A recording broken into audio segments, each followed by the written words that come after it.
Dans ce temps-là naquit Moïse, et il était divinement beau. Il fut nourri 3 mois dans la maison paternelle. Acte 7, 20.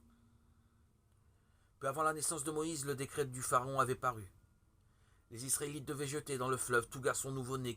Quel exercice de cœur pour Yocheved pendant les longs mois d'attente avant la naissance de son enfant. Serait-ce une fille qu'elle pourrait conserver? L'enfant né, c'est un fils. Mais pour ses parents, ce n'est pas un garçon comme les autres. Leur foi discerne en lui une beauté particulière. Il est divinement beau. Littéralement beau à Dieu. Ce n'est pas seulement en considérant ce qu'il est pour eux, mais c'est parce qu'ils discernent cette beauté de leur enfant aux yeux de Dieu que ses parents le cachent. Hébreux 11, 23.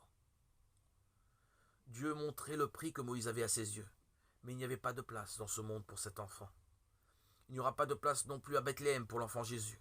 Le roi Hérode cherchera à le massacrer, comme le Pharaon avait voulu détruire le petit Moïse. Aujourd'hui comme alors, la foi s'attache à celui que le monde méprise. Pour elle, il est le plus beau que les fils des hommes. Psaume 45, 2. Pendant 3 mois, Amram et Yocheved ne craignent pas l'ordonnance du roi, font tout pour cacher leur enfant. Le moment vient où ce n'est plus possible.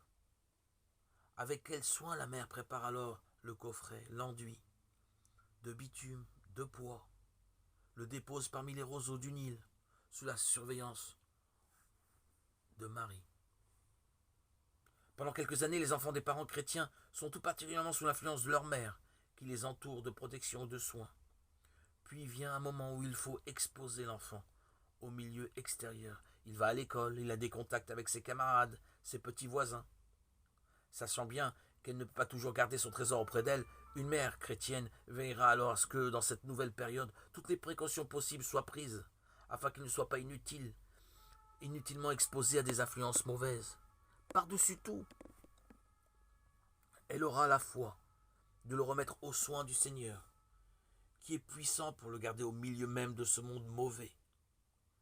Paul pouvait dire « Je sais qui j'ai cru, et je suis persuadé qu'il a la puissance de garder ce que je lui ai confié. » 2 Timothée 1, 12.